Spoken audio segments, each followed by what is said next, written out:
Okay, everyone, welcome back. Everybody having a good time this weekend? Yeah. Awesome. So, this is my OSINT for the Win talk. A more accurate name might be creating the perfect spearfishing campaign. We're going to talk about some OSINT and some social engineering, and I'll show you a few examples. So, first and foremost about me, I'm an enterprise security consultant at Sword & Shield out of Knoxville, Tennessee. I used to navigate submarines. I have a few certifications. I write blogs for anyone who's willing to listen, including Austin's own Alien Vault. Hi, Kate. So I have my own blog and podcast at advancedpersistentsecurity.net, and I used to teach at a few colleges in Georgia. So what I want to talk about is what is open source intelligence, what is social engineering. We're not going to go too much into whaling, baiting, and dumpster diving. We'll talk a little bit about pretexting and the various ishings. We'll talk a little bit about applied social engineering and then how we can actually use OSINT to make that more effective so that you actually have a higher success rate. A few tools and techniques, but I'm not going to get too much into that for the most part. A little bit of integration, and then if time permitting, we'll talk about mitigation and training because we all like to talk about mitigation and training because it's the ultra fun stuff, right? So it's always fun. So what is social engineering? Well, very simply, if you're talking to someone that's new to the industry or not even in industry, it's essentially human hacking. You're exploiting the human. You're trying to get them to perform an action or give you information. You bypass technology. I use the phrase you could have a $5 million security system, but if I can social engineer your network administrator into opening up a port or your CEO with local admin to click a link for me, it doesn't matter. So with that being said, here's the three books I'm showing. I consider these to be the three biggest books, the seminal works, if you will, in social engineering. Of course, we have Chris Hadnagy's book, Kevin Mitnick's book, one of his books, and the one that's not written by a tech geek, the center one by Dr. Cialdini. And this talk's actually going to hammer a lot into his theories as we go on.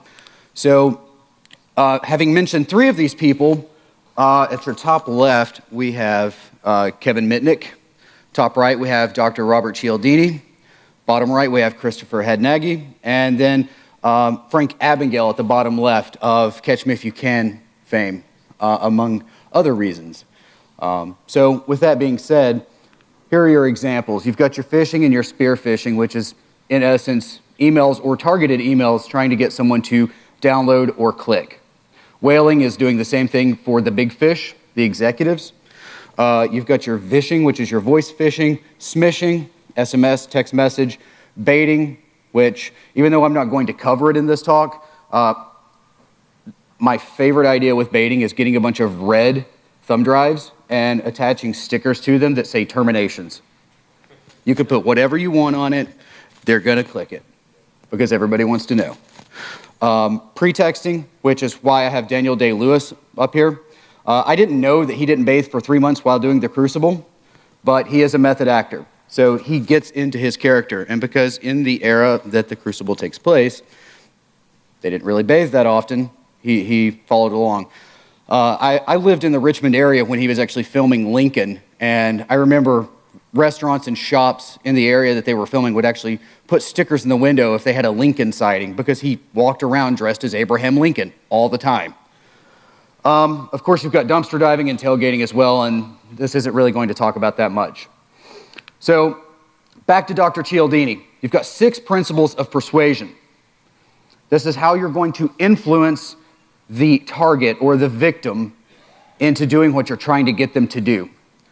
And as I go through these, think about the last time you bought a used car, or you went to the electronics store to buy a new TV, or something along those lines. Reciprocity. Hey, you scratch my back, I'll scratch yours. Commitment and consistency. They're not going to change too much. They're committed to helping you, or helping themselves. Social proof. All the cool kids are doing it. You know, that's just where it is. Has anyone here met a salesman that is not likable? Let me rephrase that. Sorry, Kevin. Has anyone met a salesperson that didn't try to be likable? Okay, there we go. That's what I was looking for. Authority. A lot of times when you're dealing with like ransomware attacks, you see that FBI banner come up that's like, you are going to get in trouble if you don't click this. That is using authority to influence the victim into performing that action. Or if you don't tell me who can do this, you can always think of Law and Order for this. If you don't tell me who the right person is or who really did this, we're locking you up. That's using authority. Urgency and scarcity, that's your used car salesman right there. There was a guy that came here the other day, actually about 15 minutes ago. He's looking at this car, and he went off to the bank to see if he can get financing, but if you can make the deal before him, it's yours. Yep, there may not be that person, but that's exactly what it is. So, as I've already stated, it aims to influence the users to do one of two things: provide some sort of data or perform an action. Actions like clicking the link, downloading the file and executing it, or even changing the firewall rules. In terms of information, things like, who's your internet service provider? What operating systems do you use? What kind of sensitive data can I get out of you? Or the experiment that I've been running for the last week, hey, what was your mama's name before she got married? And when I ask it that way, it doesn't act like I'm asking you for her maiden name. But nonetheless, that's exactly what it is. And if you're not the right target, who is? Oh, you're not the person that handles that? Oh, you know, I'm so sorry to waste your time. Can you tell me who would be a better point of contact for this? You know, what issues do you have in your environment? What problems do you face? I can help you solve these problems for the low cost of you telling me some information or clicking this link. So with this, shifting into OSINT, OSINT basically is intelligence gathered from mostly publicly available information. You might have to pay for the website to see some of this stuff like Shodan, which you don't have to pay for Shodan, but for API access. And actually, I went and did a little research with the CIA, and they actually acknowledged the collection of OSINT by the intelligence community. Actually, I saw a thing not too long ago where NSA was actually trying to hire people for OSINT. I did a search on Indeed, and the only organization that came up was NSA. But where can you get OSINT? Of course, we know the internet. Mass media, of course. Geospatial information. You know, if you're scouting out an organization to do some dumpster diving, you can get OSINT via Google Maps or Google Earth so you can see where the dumpster is actually located, if it's behind a fence, if you have to go through a guard. You know, if you have to go through a guard, you might have to go and get some shirts made that say waste management. You might need to drive a white truck with a magnet on the side that says waste management. You go in and, using Christopher Hednagy's example, hey, we heard that your dumpster was damaged. We need to come and inspect it. If you're wearing a waste management shirt, your truck says waste management, okay. Sometimes you might have to call in advance and actually deal with an employee, which that's where who is a better target. You can do that and even set the pretext for that even better. But of course, conference proceedings, photos. Josh Huff did the talk at DerbyCon using the reflection from the gas pump. So that definitely proves that photos are a viable source. A funny story, I don't have anything to do with my dad. He's absolute scum of the earth. The only thing I will do is I go through every now and then and report every picture he has up on Facebook just because he gets mad. He moved to the mountains of eastern Tennessee, and he posted to his Facebook a picture from his front porch off his Android phone that said, "Move to the mountains, off the grid." Thanks, Dad. So when we talk about OSINT Pioneers, right now there's really only one. We've got an up-and-coming class. You've got people like Justin Seitz, Justin Nordine, Micah Hoffman, Josh Huff. You know, the list goes on and on. But right now, when you talk OSINT, it's Michael Basil, by far. So where can you get OSINT? Well, it's funny you should ask. Bars, malls, restaurants, family and friends. Even if you don't have a social media account, I can guarantee you your mother probably overshares pictures about you. Back windshields. We'll talk more about that on the next slide. The internet, forums, job boards. If you're scouting out an organization and you're about to do a pen test and you're doing the OSINT phase of it, go look at their job descriptions. We're looking for a Linux system administrator with specific experience in coding in PHP and Cold Fusion. Well, no need to burn a Windows exploit. We already know what they've got. So things along that lines. Search engines, of course, and social media, because we've evolved into a society where people overshare. We're constantly connected. We know more about each other now than we ever have. So to look at the example, let's dissect this back windshield that a friend of mine sent me. So here's what I see from this, and your results may vary, but Dad here, he either works out or he thinks he's buff. So after work, you're probably going to catch him at the gym. On the weekends, he's probably going to be at home drinking beer, watching sports ball. Hey, I mean, you got to know your audience, right? Mom's a teacher, so if you're going to do anything nefarious to their house, you're probably not going to want to do it in the summer, or spring break, or fall break. But if you're going to try to weasel your way in, think of a really stressful time for teachers. State testing times. It's a great time to just absolutely rain havoc upon someone you know is a teacher, in addition to the obvious time that you know they're committed to teaching. John here, he looks to be about the size. He probably plays competitive soccer. He's on his middle or high school team. He probably practices 3 to 5 days a week, so don't have to worry about him. Neil, he's at the skate park. He's just doing his thing. So if you want to social engineer him or collect some OSINT using him, probably get you some Vans shoes, a Thrasher shirt, a cool skateboard. Just make sure if you've never done it before you have pads. Jessica is the curveball here. I don't know if she's old enough by this picture to ascertain if she's able to stay at home unsupervised or not. She may have daycare. Neil may be her babysitter. You never know. And with Beaker and Ruby, they're not big enough dogs to really be a concern, but the thing is, they're small, they're yippers, or at least it looks as if. Ruby appears to be some sort of hound, so if you're going to do something to the house, be prepared to hear some howling. That's all I got to say about that. So to migrate into a transition point, we've got Mr. Cogsworth, we've got Father Time, and we can't forget Flava Flav. Flava Flav! So it's applicable to both open source intelligence and social engineering. In the Navy, on a submarine, we couldn't call the fire department. If it caught fire, it didn't matter if you'd had no sleep or the maximum of 10 hours of sleep that you could get. You got up and you fought the fire. And they told us, slow is fast. And they didn't mean be ridiculously slow. They wanted you to be proficient at a rate that you could get through it quickly, but they didn't want you to rush because that's how mistakes are made. And with this being early April, in the history of modern submarining, we've lost 3 submarines, 2 of which at sea, and the Thresher was actually on April 10th, and that led to a lot of changes, but it had nothing to do with this, but it's just one of those things that popped into my head. So you want to be persistent. You want to take your time. You want to examine multiple resources. If you're using tools like ReconNG and Datasploit, don't rely on one. Use many, because it's just like getting a second opinion from a doctor, right? And with that, sometimes you might just find something that you need to go back for. You might find that one little thread of information or evidence that makes you just start the whole process over again. But you've got more information, so you're actually going to do a better job. You're going to get a better piece of information so that you can actually apply it at a later time. So how do these two mesh? Well, human psychology is loosely involved with open source intelligence in terms of the idea in this modern society that we want to overshare things. But you can actually use that OSINT to build the dossier.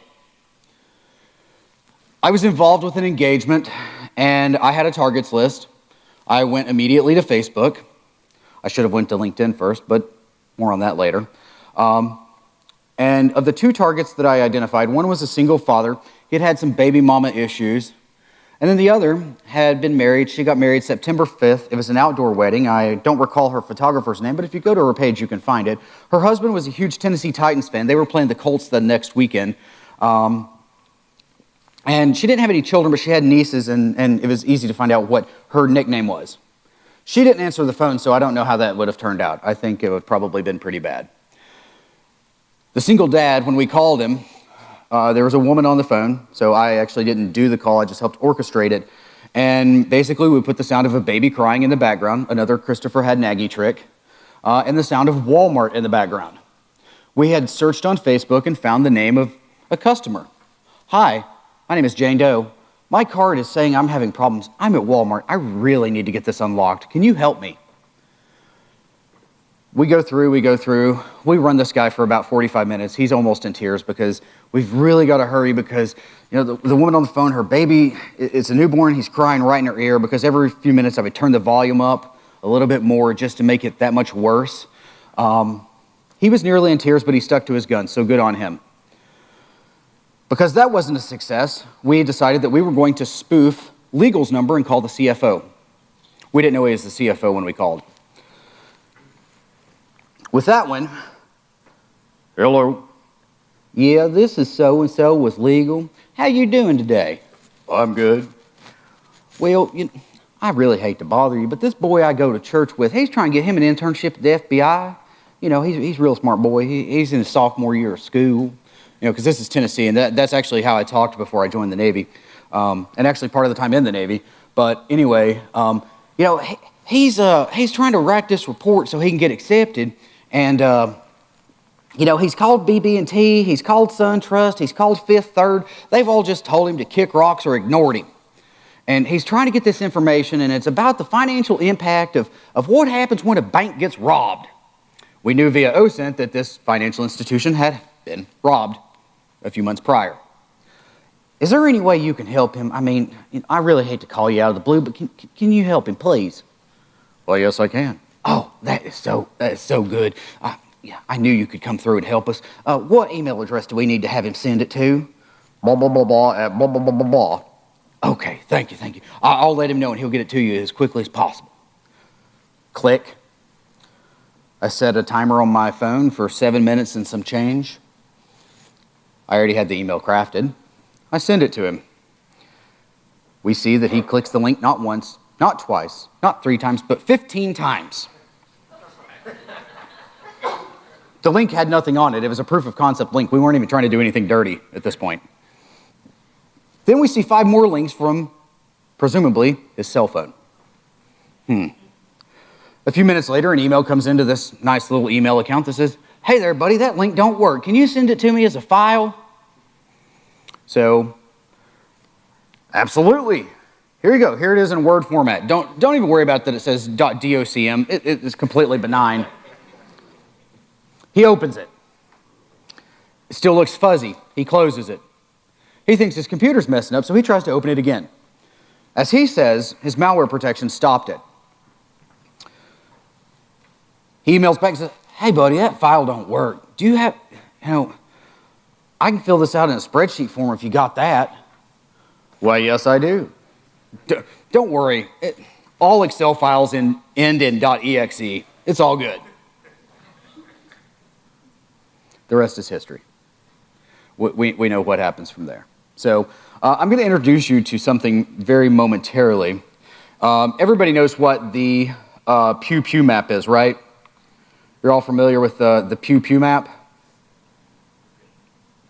Have you ever heard of the OSINT Pew Pew map? Well, you're about to learn about it. And this is what I call the OSINT Pew Pew map. This is called the Facebook Live map. And what does it do? Anyone who is publicly live on Facebook Live shows up here. We'll see what we can find. We'll give it a little bit of time to load here.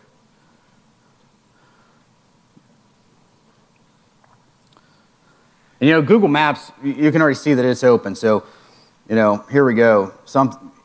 It's got to be great, as long as it loads. I'm not going to...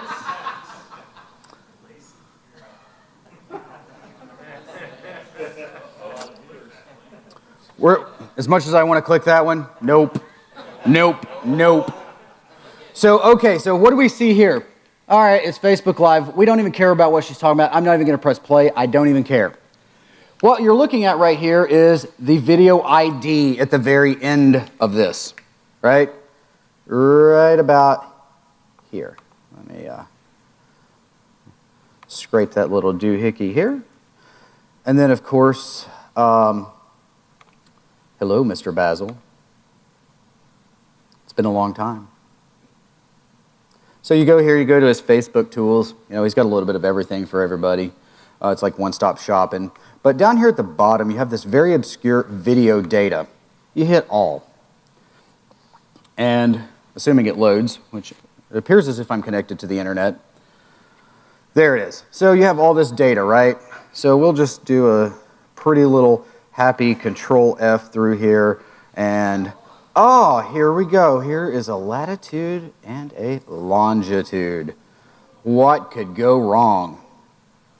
Nobody would ever do anything bad with that, right? You missed the 3. Where? At the front or the back? Okay, I'll put it there. Thanks. Let's see where this unique representative is. Oh, there's. Got to get that colon to go away.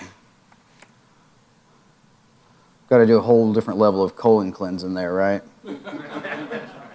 Oh, look! There it is. And as soon as it loads, let's find out a little more. Okay, so let's drop this chap here and see what's going on. Is there a street view? Don't look like there is. Nope. See if anything happens. I don't know. But either way, well, I don't. Says it was 2017, so I guess she's giving a makeup tutorial in the middle of a cornfield. I don't know. But either way, with that being said, I've done this with other outlets, and there was a very conservative website that was broadcasting Facebook Live, and they were running down the snowflakes, blah, blah. And I clicked it, I did this, and the lady lived in the back of a cul-de-sac. She had red wooden siding on her house, drove a white Tahoe and a black Mercedes SUV at the very back of a cul-de-sac right outside of Greenville, South Carolina. Darn. So with that being said, though, as long as the video has enough traction in the Facebook Live, you can actually get it to pull up here. Don't want to drive our numbers up too high, but anyway, you can just drop it in there, the lat and the long, you have it. So there's all kinds of stuff here. I mean, viewer count, formatted count, even a direct link to it if you want it. So it's a gold mine. So now you see why I say that Facebook Live is the OSINT pew-pew map, right? You don't have the zoomies going across, but it's more like a sniper pew-pew of pew, pew. Yeah, so anyway, let's shift gears back into this. So now that we've kind of got through that, forgot about this part. This is new as well. So within OSINT framework, like one thing I've learned while doing pre-texting calls, to kind of take a Mark Twain quote, the hardest part about telling lies is keeping them straight, right? And when you're on the phone with somebody and you're filling them full, you're filling them to the rim, you got to keep these straight, because if you've got some keen person on the other end, they're going to try to trip you up as good as they can.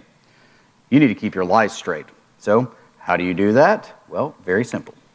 Here under OPSEC on the OSINT framework, it's Justin Ordine's project. You go to the persona creator. I like the fake name generator. We won't go too in-depth about it, but we'll have a look around. So here it comes, fakenamegenerator.com.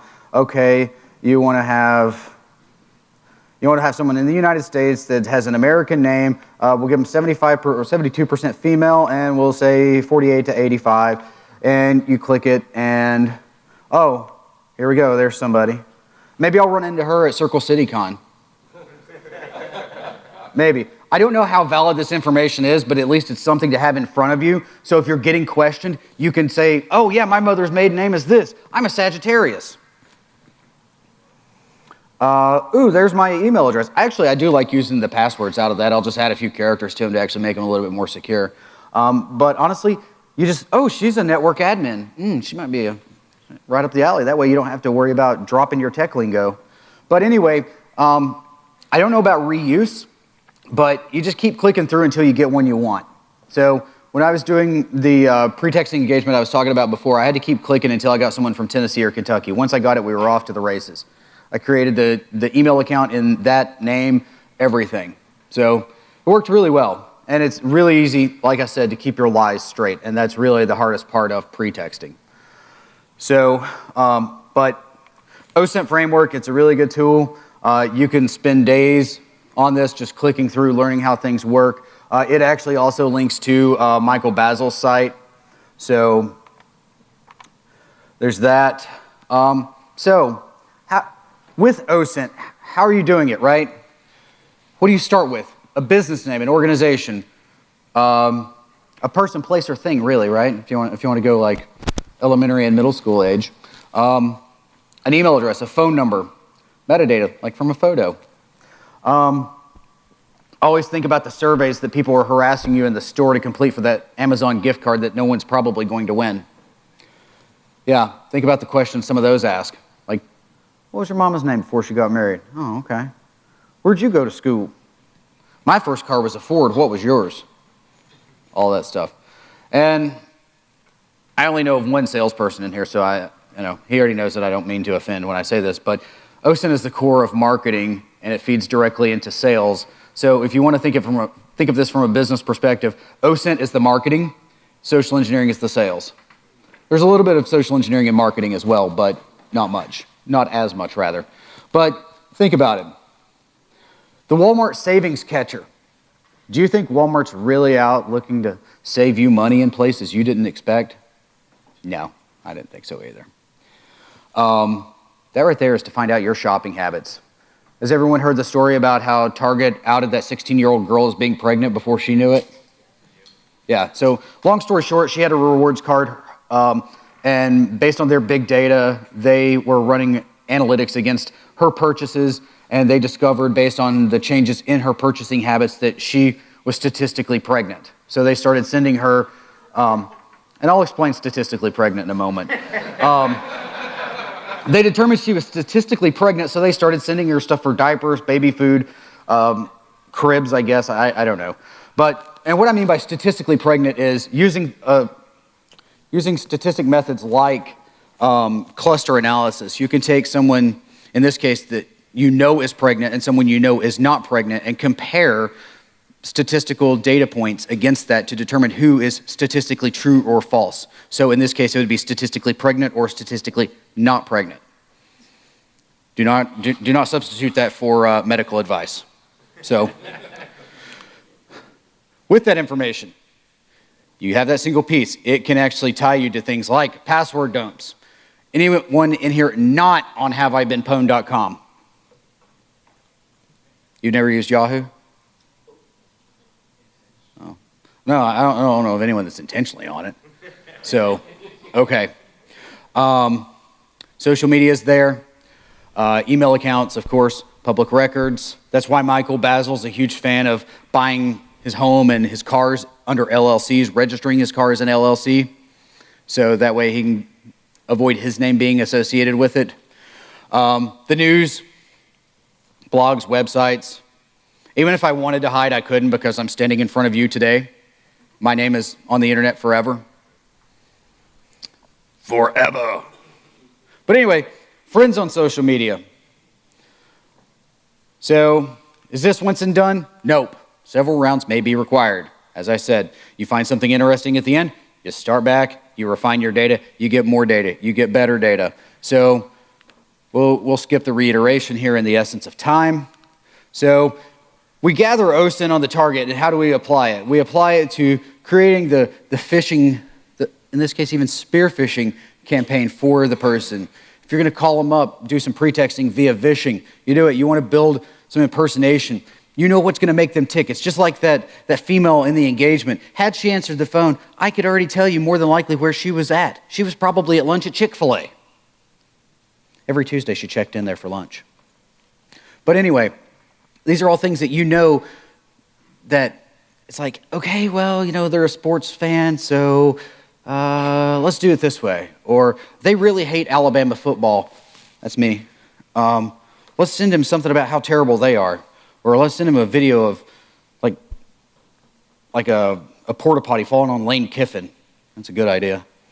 But anyway, you're better conditioned to find something that's going to appeal to them and actually practice those 6 principles of persuasion to get them to do something. So to kind of change gears as I start to wind this down, actually I cloned Family Tree Now. Everybody know what Family Tree Now is? Okay, good. It's just such a wonderful place. It's right up there with Walmart. So I'll start out with the email side of it. So I bought this pretty little domain. Let's see, hopefully that'll work again. If not, nope, I did not sacrifice properly. Anyway, so here's the email side of it. I created this email. It's not meant to be pretty. This is solely for the purpose of a proof of concept type thing. So it's not supposed to look legit. Yeah, it's not coming up. So no big deal. Anyway, what I did is I created a site. I bought the domain familytreenow.online. As you'll see, that's where this email came from.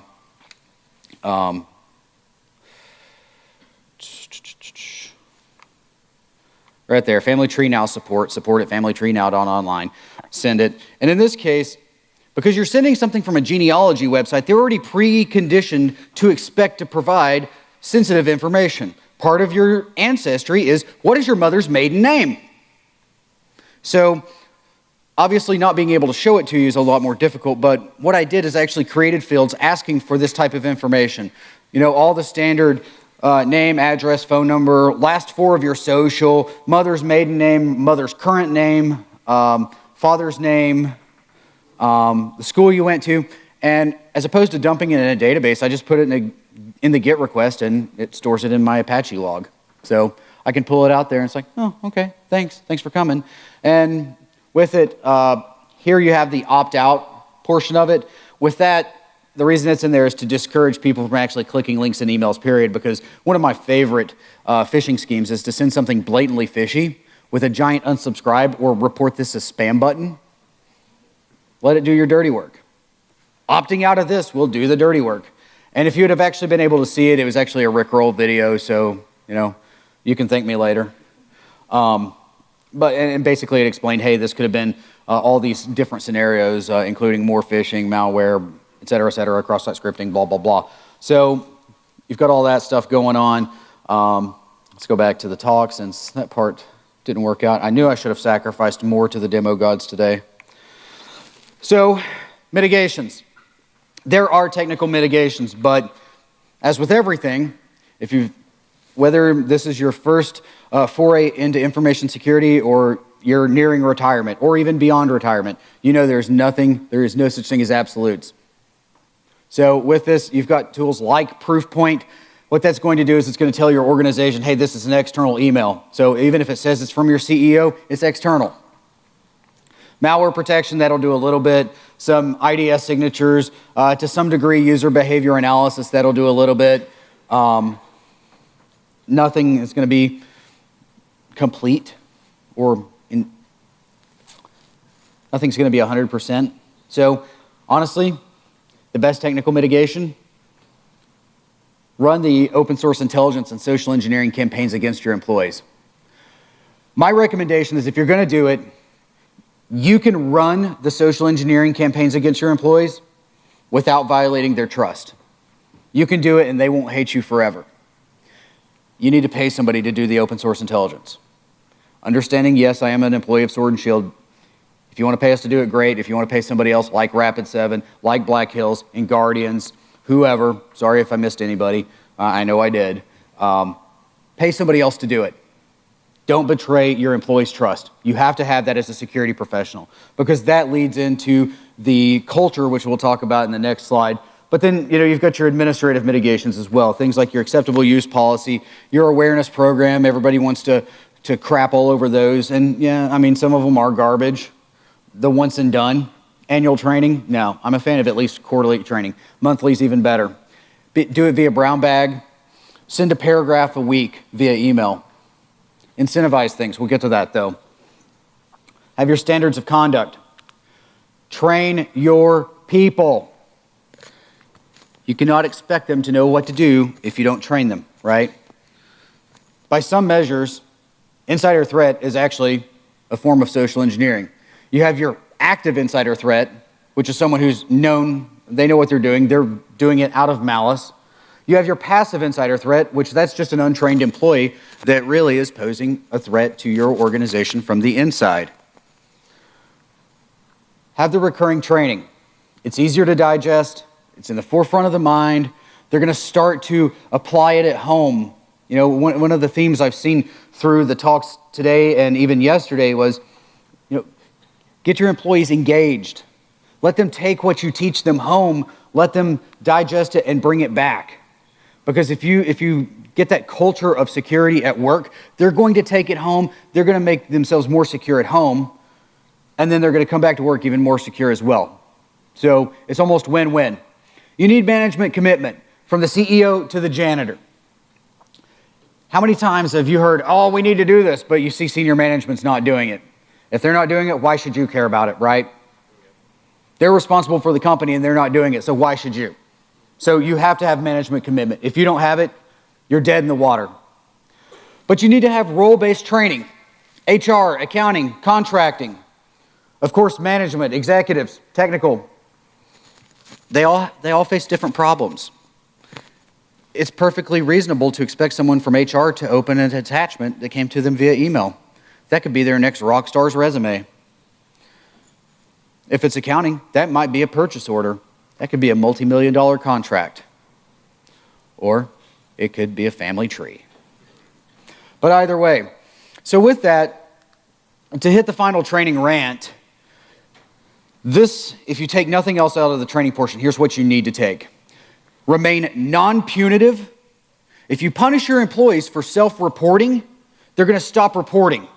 If you want to speed up your incident response process, have an open door policy that's non-punitive in nature.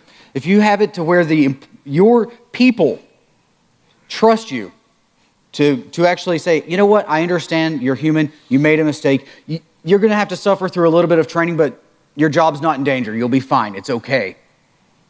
They'll come to you. What happens when they click the fish? It could be benign, or Locky could be spreading across your organization right now. Do you want them to report it? Do you want that head start? The devil you know is a lot better than the devil you don't know. And if you know who the proverbial patient zero is, you're gonna have a significantly faster response time and you're gonna have a better chance to contain it and expedite your eradication process. Nothing against out-of-the-box training at all, and I know some of them even do customize it, as I'm about to state, but you need to have the precise actions you want your employees to do. Don't leave it up to them to guess. Being from Eastern Tennessee, I'm gonna slightly manipulate a Pat Summitt quote. She says, if you don't tell people how you feel about them, they're going to assume it's negative. If you don't tell your employees how to act, they're going to assume they know what they're doing. And some do, some don't. I don't want to put the burden on someone like HR to understand the exact actions to perform when there's a security incident. That's not their job. Their job is to screen people that know how to do that, to make sure those people get their paychecks and stay happy. That's their job. So you need to tell them who to contact and how to contact them. Do you want them to email? Do you want them to phone? Walk over? Smoke signals? Carrier pigeons? Whatever. What do you want them to do with the computer? Nothing? Unplug the network cable? Disable the wireless card? Power it down? Lock it? What? They need to know these things. The non-punitive policy, again, that's a cultural thing. You need to have the exact company policy, and if you don't have one, you probably need to get one. You should consider gamification like challenge coins, t-shirts, yellow stickies of appreciation. If your employees aren't diabetic, candy bars, that works. But be careful with that because depending on how you gamify it, we saw what happened with Wells Fargo. You don't want to do that. So that pretty much summarizes the presentation. I got a few more slides to click through about how to contact me and all that stuff. So here's how you contact me. I'm on Twitter at C_3PJoe. AdvancedPersistentSecurity.net. You can find the podcast at all fine podcast outlets. To contact Sword and Shield if you're interested, the easiest way is secureme@swordshield.com. We are hiring if interested. We are hiring mostly in the Knoxville area, but if you're interested, submit either way. Don't disqualify yourself, submit, and if you're qualified, then they'll have a conversation with you. If you don't meet the requirements, that'll be a resume there for later. But we're looking for a PCI consultant, a HIPAA consultant, and an enterprise security consultant as well. And with that being said, we may have other roles available, so if you want to check the website, you can always apply there as well. We actually have our own conference in October. It's October 17th and 18th in Knoxville, Tennessee. Right now it's $450. There's a lot of names slated to come. Right now, we've only announced the keynotes right now, right, Kevin? So the keynotes are Miller and Velasic, the car hacking guys. And I don't recall his name, but he was a major general with Cyber Command. He will also be a keynote. So it will be somewhere between technical and between management, somewhere between offense and defense. So it's going to try to cater a little bit to everybody based on the talks we're seeing come through right now. My future speaking engagements, well, right there, April 8th and 9th, that's a really good one. In 2 weeks, I'll be at B-Sides Nashville talking some incident response with Ben Shipley. The week after that, I will be with Tracy, Infosec Sherpa Mayleaf at B-Sides Charm, Circle City Con, B-Sides Las Vegas, Nashville Tech Council, and Edge Conference. And any questions? Yes, sir. Is the CFP for your company's internal conference still open? It is open. Great question. It is open, I believe, until the beginning of May. Mental notes. Thank you. You're welcome. Yes, sir. So I've seen something really cool before with having kind of a seminar for your employees on keeping your family's information safe.